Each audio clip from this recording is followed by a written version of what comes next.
So the first thing we're supposed to do is do the AABB bounding box calculation, and I'll show that it does work at the end along with crossing, just to save time. So the collision test for the AA bounding with another bounding is basically just checking if it's within the interval on the x-axis, y-axis, and z-axis. In other words, if they intersect on that axis, then if it intersects on all of them, then there is an intersection. If it misses one, it'll just fall through. It'll set intersection to false and then return that intersection if there has been or it hasn't been. And then the AABB updating value is pretty much what we talked about in class. We go through all the points of the list and we get the minimum y, minimum x, and minimum z, as well as the maximum points, and then set the max and min, which are just the vectors in the class. And then crossing is pretty much the visitor pattern. I have an accept collision test, and then the visit functions, you would call them, which is the collision test. So in the accept test for the bounding box and for the bounding sphere, all it is basically saying that it's going to return a collision test with this. So in this case, it's a bounding box onto the other. And the same for the bounding sphere, because we wanted this function to be in the actual class, so it'll be passed as a bounding sphere. And then once we reach this collision test, for instance, if it was a bounding sphere with a bounding sphere, then it'll go to the bounding sphere's collision test, and then check against another collision sphere. And same for the bounding box, it'll go through its corresponding test. Now to show that it actually works, I have debug enabled, so there's going to be a sphere for the bottom section and a lined box for the top section. And I'm just going to go right in front of the tank and then have it shoot. And then I'll pause the actual game and go frame by frame to show that it does work for both.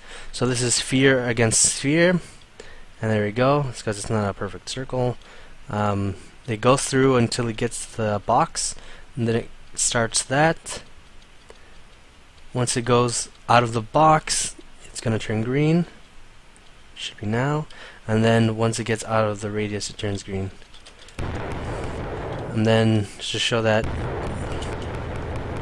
it does work for our sphere and sphere, that's right there. And that's pretty much it for the sprint part 1. Okay, so this time for the demo I didn't have actually too much implementation.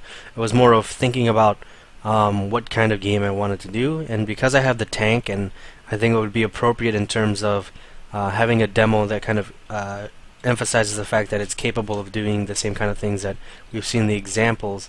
I wanted to kind of do a deathmatch type level with a few tanks, and hopefully once we get the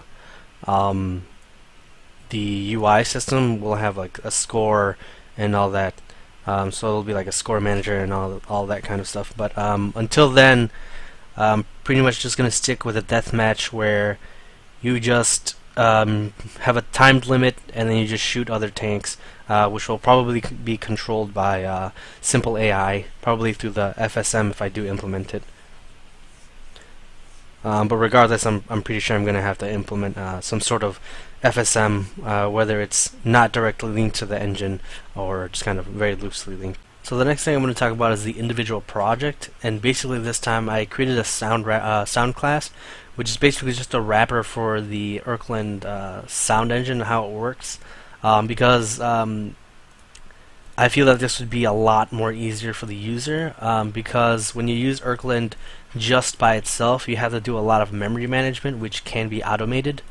For instance, the way that it works is you have a sound source, which is kind of like the sound itself with all the different options you can have. So it would be like volume, whether it has a reverb sound effect or not. And basically, when you play it, you call the just to show. You call the sound engine. So in my sound system, I have the Erkland engine pointer, the pointer to the actual engine itself, and then it has a function that's play 2D, and it has a sound source. So that's reading all of the like the information what the sound actually sounds like, and then it passes in all these variables of whether it has like sound effects, if it's looping or not.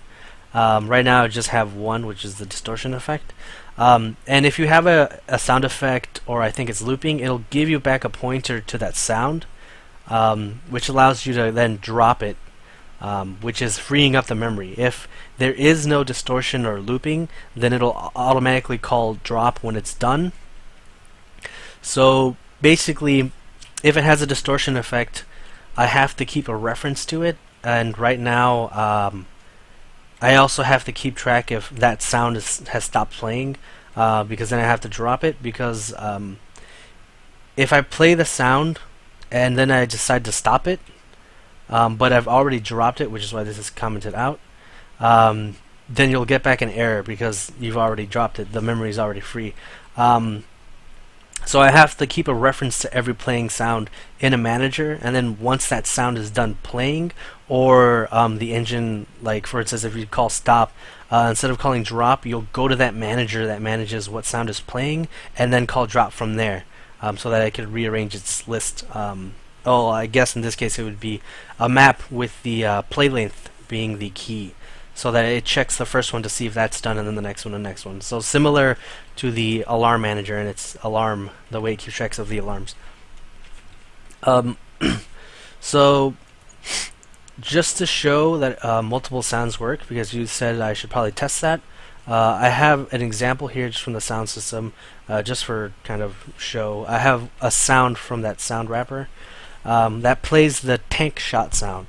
And then it plays it without any distortion or anything. And the example 2 is a gunshot sound. And right now I have a tank shell with a kind of hacky counter, which just plays either one of these depending on the counter. Because I have 2 right now, it'll activate both, but if I disable one, it'll only be one of the tanks making a sound. And in this case it's a 50 caliber sound.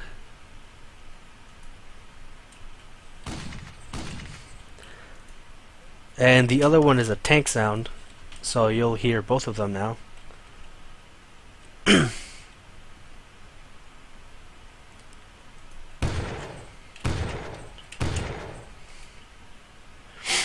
And then finally, if I decide to do add a distortion to it, it'll just set that boolean, which goes into the parameters of the playing 2D, which I've showed you before. So now it's going to have a distortion effect to the caliber bullet sound.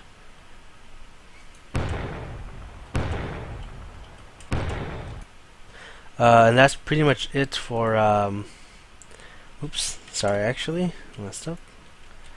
I'm going to show the caliber with just the distortion and no tank sound.